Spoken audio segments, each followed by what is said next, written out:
Guys, ഈ സീസണിൽ the most number of goals അടിച്ചിട്ടുള്ള ടീമുകളിൽ ഒന്നാണ് ചെന്നൈയിൻ എഫ് സി. വളരെ സെറ്റ് ആയിട്ടുള്ള ടീം. എന്നാൽ കേരള ബ്ലാസ്റ്റേഴ്സിന്റെ കാര്യം എടുക്കുമ്പോൾ കഴിഞ്ഞ 3 മത്സരങ്ങൾ തുടർച്ചയായിട്ട് പരാജയപ്പെട്ട് നിൽക്കുന്ന ടീം, ഇതുവരെ ഒരു ആധികാരിക വിജയം പോലും സ്വന്തമാക്കാത്ത ടീം, അതുപോലെ ഒരുപാട് ഗോളുകൾ കൺസീഡ് ചെയ്യുന്ന ടീം, ഇതുപോലെ ഒരു ഇന്ത്യൻ ഗോൾ സ്കോറർ ഇല്ലാത്ത ടീം. ആ പഴികൾക്കൊക്കെ മറുപടി എന്ന വണ്ണമാണ് ഈ ഒരു മത്സരത്തിലെ ഒരു ആധികാരിക 3-0 എന്ന് പറയുന്ന ഒരു വിജയം ബ്ലാസ്റ്റേഴ്സ് കൊച്ചിയിൽ സ്വന്തമാക്കുന്നത്. ഏതൊരർത്ഥത്തിലും ഒരു പെർഫെക്റ്റ് കംബാക്ക് എന്ന് പറയാൻ കഴിയുന്ന ഒരു മത്സരവും ഒരു സ്കോറും തന്നെയായിരുന്നു ഈ ഒരു മത്സരത്തിലേത്. Wow, what a feeling. നമ്മൾ ഈ ഒരു മത്സരത്തിൽ മാച്ച് പ്രിവ്യൂവിൽ പറഞ്ഞിട്ടുള്ള ഒരു കാര്യമാണ്, ചെന്നൈയിൻ എഫ് സിയുടെ പോസിറ്റീവ്സ് ഉള്ള ഫാക്ടർ എല്ലാം നമുക്ക് എതിരെ വരുമ്പോൾ അത് എന്താ പറയുക, നമ്മുടെ നെഗറ്റീവ്സ് ആണ്. സോ അതിന് നമ്മൾ എങ്ങനെ ചലഞ്ച് ചെയ്യും എന്നുള്ളതൊക്കെയായിരുന്നു ഒരു പ്രധാന ചോദ്യ ചിഹ്നമായിട്ട് നിന്നിരുന്നത്. അതൊക്കെ നമുക്ക് ചലഞ്ച് ചെയ്യാനായിട്ട് സാധിച്ചു. അറിഞ്ഞല്ലോ, ഒരു കഴിഞ്ഞ ഇന്റർനാഷണൽ ബ്രേക്കിലേക്ക് പോയപ്പോൾ നമുക്ക് പോസിറ്റീവ് റിസൾട്ടോട് കൂടിയാണ് പോയത്. പക്ഷേ അത് തിരിച്ചു വരവിലൊക്കെ നമുക്ക് കുറേ ദുരന്തങ്ങളാണ് സംഭവിച്ചത്. എന്നാൽ ഇത്തവണ ബാക്ക് ടു ബാക്ക് 3 തോൽവികൾ നേരിട്ടിട്ടാണ് അതിനുശേഷം ഒരു ഗ്യാപ്പിന് ശേഷം നമ്മൾ ഇതാ കളിക്കാൻ പോകുന്നു, അതും കൊച്ചിയിൽ. അത് ഒരു 3-0 എന്ന് പറയുന്ന ഒരു വിജയം, അതും ചെന്നൈയിൻ എഫ് സിക്ക് എതിരെ. പറഞ്ഞല്ലേ, ഇത്രയും ഒരു സെറ്റായിട്ടുള്ള ടീമിനെതിരെ, ഓവൻ ഗോയലിൻ്റെ ഒരു സക്സസ്ഫുൾ ആയിട്ടുള്ള മന്ത്ര യൂസ് ചെയ്യുന്ന ടീമിനെതിരെ ജയിക്കാൻ സാധിച്ചു എന്ന് പറഞ്ഞു കഴിഞ്ഞാൽ അത് ഒരു വലിയ കാര്യം തന്നെയാണ്. അതും നമുക്കൊരു മികച്ച ഫുട്ബോൾ കാഴ്ചവെച്ചുകൊണ്ടുള്ള ഒരു വിജയം സ്വന്തമാക്കാൻ സാധിച്ചു. കഴിഞ്ഞ മാച്ചസൊക്കെ പല ഫാൻസിനെ സംബന്ധിച്ചിടത്തോളം ഡിപ്രസിങ് ആയിരുന്നു എന്നുള്ള കാര്യങ്ങളൊക്കെ എടുത്ത് പറയേണ്ടതില്ല, അതായിരുന്നു. പക്ഷേ ഈ ഒരു മത്സരത്തിൽ ഇപ്പം ആദ്യ പകുതിയിൽ നമ്മൾ ഗോളുകളൊന്നും അടിച്ചില്ല, ഒരു 0-0 എന്ന നിലയിലായിരുന്നു ഉണ്ടായിരുന്നത്. പക്ഷേ നമുക്ക് തീർച്ചയായിട്ടും പ്രതീക്ഷകൾ നൽകുന്ന ഫാക്ടേഴ്സ് ആദ്യ പകുതിയിൽ കിട്ടിയിരുന്നു എന്നുള്ളതാണ്. പിന്നെ നമുക്കറിയാം, എപ്പോഴും ഉണ്ടാകുന്ന ഇൻഡിവിജ്വൽ മിസ്റ്റേക്സ് ഇത് ഈ ഒരു മത്സരത്തിലും സംഭവിച്ചിട്ടുണ്ട് ഡിഫെൻസീവ്ലി. പക്ഷേ അത് അവർക്ക് ഗോളിലേക്ക് കൺവേർട്ട് ചെയ്യാൻ സാധിച്ചില്ല. അതായത് മിലോസ് ഓമി ആ ഒരു ഡിഫെൻസീവ് കോമ്പോയുടെ ഭാഗത്തുനിന്ന് സംഭവിച്ച മിസ്റ്റേക്കാണ്. പിന്നെ അത് ജോർദൻ ഗില്ലിന് കൃത്യമായിട്ട് ഒന്നും കൺവേർട്ട് ചെയ്യാൻ സാധിച്ചില്ല. എന്താണെങ്കിലും അപ്പാർട്ട് ഫ്രോം ദാറ്റ്, നമ്മുടെ ഡിഫൻസ് ആണെങ്കിലും ഗോൾ കീപ്പറൊക്കെ ആണെങ്കിലും അവരൊരു ടീം എഫേർട്ട് വളരെ മികച്ചതായിരുന്നു എന്നുള്ളതാണ്. ഇപ്പം സച്ചിൻ സുരേഷ് ഡിഫെൻസീവ്ലി വന്ന സമയത്ത് ആ ഒരു ഡിഫെൻസീവ്ലി ഉണ്ടായിട്ടുള്ള ആ ഒരു കോൺഫിഡൻസ്, അദ്ദേഹം ഈ ഒരു മത്സരത്തിൽ ഒരു വളരെ മികച്ച സേവ്സ് നടത്തിയിട്ടുണ്ടായിരുന്നു. അതുപോലെ തീർച്ചയായിട്ടും അദ്ദേഹത്തിൻ്റെ ഔട്ടിങ്സ് ആണെങ്കിലും അദ്ദേഹത്തിൻ്റെ ഡിസിഷൻ മേക്കിങ്സ് എല്ലാം ഇന്ന് സൂപ്പർവായിരുന്നു. എന്താണെങ്കിലും അദ്ദേഹത്തിൻ്റെ ഒരു തിരിച്ചുവരവിൽ തന്നെ അദ്ദേഹത്തിന് ആ ഒരു ക്ലീൻ ഷീറ്റ് സ്വന്തമാക്കാൻ സാധിക്കുന്നു.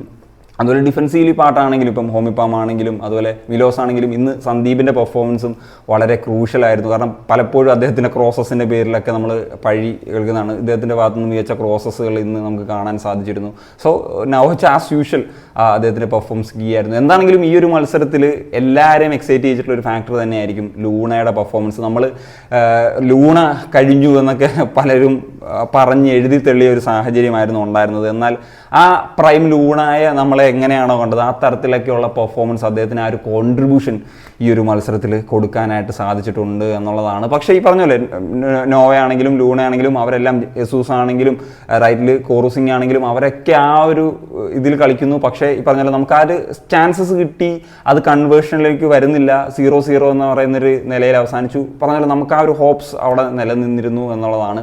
എന്താണെങ്കിലും അത് പാഴായി പോയില്ല. സെക്കൻഡ് ഹാഫിൽ നമുക്ക് ഈ പറയുന്ന പോലെ ആദ്യം തന്നെ പറഞ്ഞ ലൂണയുടെ തന്നെ ലെഫ്റ്റ് റൺ, അദ്ദേഹത്തിൻ്റെ ഒരു ടെക്നിക്കൽ എബിലിറ്റി, ബ്രില്യൻസ് കൊണ്ടാണ് ആ ബോൾ വിൻ ചെയ്യുന്നത്. അത് മുന്നോട്ട് അദ്ദേഹത്തിന് അതുകൊണ്ട് പോകാനായിട്ട് സാധിച്ചതും എന്നുള്ളതാണ്. സോ അവിടെ നിന്ന് അദ്ദേഹത്തിൻ്റെ ഒരു ബ്രില്യൻ്റ് ആയിട്ടുള്ള കട്ട് ബാക്കാണ്. അതിനുശേഷം കോറൂസിങ്ങിൻ്റെ ഒരു പാസ്, അത് വേറെ ലെവൽ പാസ്സായിരുന്നു. കാരണം ഒരു 17 വയസ്സുകാരനായിട്ടുള്ള താരം, അദ്ദേഹത്തിൻ്റെ ISL 2ാമത്തെ സ്റ്റാർട്ടാണ്, അത് കൊടുത്ത് ഹെസൂസ് ബ്രില്യൻ്റ് ആയിട്ട് ആസ് യൂഷ്വൽ അദ്ദേഹത്തിന് ഫിനിഷ് ചെയ്യാനായിട്ട് സാധിച്ചു എന്നുള്ളതാണ്. സോ കോറൂസിങ് അങ്ങനെ തുടർച്ചയായിട്ടുള്ള 2ാമത്തെ മത്സരത്തിലും സ്റ്റാർട്ട് ചെയ്യുന്നു, ഒരു ഗോൾ കോൺട്രിബ്യൂഷൻ കൊടുക്കുന്നു, അസിസ്റ്റായിട്ട് 2ാമത്തെ അസിസ്റ്റായിട്ട് അത് മാറുന്നു എന്നുള്ളതാണ്. എന്താണെങ്കിലും ഈ ഒരു മത്സരത്തിൽ ഹെസൂസിൻ്റെ ഒരു പോസ്റ്റിലിടിച്ച് പോയ ഇൻസിഡൻറ്റ് ഉണ്ടായിരുന്നെങ്കിലും അദ്ദേഹത്തിന് ആ ഒരു ഗോള് കിട്ടി. അങ്ങനെയാണ് നമുക്ക് ഈ ഒരു മത്സരത്തിലെ ആദ്യത്തെ ഗോള് വരുന്നത്. സോ അതിനുശേഷം കോറൂസിങ്ങിനെയൊക്കെ ചേഞ്ച് ചെയ്തു, രാഹുൽ KP വന്നു. സോ രാഹുൽ KP നമുക്കറിയാലോ, പല കാര്യങ്ങളിലാണെങ്കിലും അദ്ദേഹത്തിനൊരു സ്ട്രഗിളൊക്കെ ഉണ്ടായിരുന്നു. സോ രാഹുൽ KPയുടെ ഗോളിലേക്ക് വരാം. പക്ഷേ 2ാമത്തെ ഗോള് അത് ലൂണയുടെ അസിസ്റ്റിൽ നോവയുടെ ഫിനിഷാണ്. അത് ഒന്നാം തരമായിട്ട് അദ്ദേഹത്തിൻ്റെ ലെഫ്റ്റ് ഫുട്ട് കൊണ്ട് ഫിനിഷ് ചെയ്യാനായിട്ടൊക്കെ സാധിച്ചു. അതിൽ നമുക്ക് പറഞ്ഞാൽ ലൂണയുടെ ഒരു ഗോൾ കോൺട്രിബ്യൂഷൻ വന്നു, അതുപോലെ നോവയ്ക്ക് ഫിനിഷ് ചെയ്യാനായിട്ട് സാധിച്ചു എന്നൊക്കെ പറയുമെങ്കിലും അവിടെ ആ ഒരു ലൂണയ്ക്ക് ആ ബോൾ കിട്ടിയതിന് പിന്നിൽ തീർച്ചയായിട്ടും രാഹുലിൻ്റെ ഒരു എഫേർട്ട്, ആ ഒരു ഓഫ് ദ ബോളിലുള്ള അദ്ദേഹത്തിൻ്റെ ഒരു വർക്ക് എടുത്ത് പറയേണ്ടതായിട്ടുണ്ട്.